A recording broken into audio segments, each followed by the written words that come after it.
Bonjour, je voulais absolument vous faire une vidéo parce que j'ai pris conscience de quelque chose cette semaine. J'ai encore écouté un podcast sur le conflit en ce moment entre le time-out ou pas le time-out et j'ai réalisé quelque chose qui m'a vraiment brisé le cœur. C'est que tous ces professionnels de santé qui prennent beaucoup de temps d'écran, de temps d'écoute, de journaux, en fait, ils ont tous le même besoin commun, c'est que les enfants aillent bien, c'est que les parents ne les frappent pas, voire ne les tuent pas.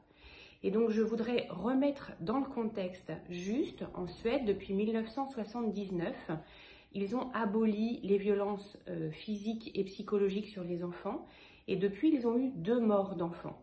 Nous, en France, nous avons un enfant tous les 5 jours qui meurt des coups de leurs parents. Et donc, j'ai pris ma calculatrice, ça fait 3275 enfants par rapport à la Suède où ils n'en ont eu que 2 depuis 1979. Donc, je me dis que vraiment, plutôt que de passer notre temps à écrire des articles ou faire des vidéos sur quelle technique on doit utiliser, peut-être qu'il faudrait, comme le nom de notre association, Association pour la bientraitance, eh bien, se recentrer là-dessus et faire des vidéos sur comment prendre bien soin de nos enfants, comment prendre bien soin des parents des enfants pour qu'il n'y ait plus cette violence-là. Alors moi, j'ai peut-être la chance ou la malchance de travailler dans un centre hospitalier extraordinaire où il y a une pouponnière, c'est-à-dire c'est des enfants qui sont placés par le juge des enfants. Il y en a 27, croyez-moi, on n'a pas de place vacante.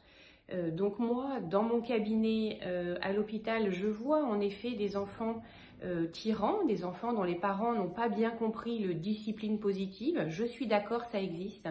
Mais je vois aussi 27 enfants placés par le juge des enfants et je ne vois pas les 3275 morts depuis 1979. Donc peut-être que les gens qui vont voir des psychologues, des psychanalystes, ils ont des enfants tyrans, ils sont en détresse, bien sûr, mais peut-être que les enfants frappés, violés, battus ou tués, ces parents-là ne vont pas voir les psychologues et les psychanalystes, et donc ça fait un regard biaisé, et moi, je vois les deux. Et moi, je demande à ce qu'on se concentre tous sur la bientraitance des enfants, et non pas une querelle entre nous, puisqu'on est tous, j'en suis sûre, pour que les enfants aillent bien et les parents aillent bien. Donc on va plus se concentrer sur la bientraitance que sur les querelles. À mon avis, en tout cas moi je vais arrêter les vidéos sur les querelles, ça ne m'intéresse plus. Voilà, je regrette même d'en avoir fait.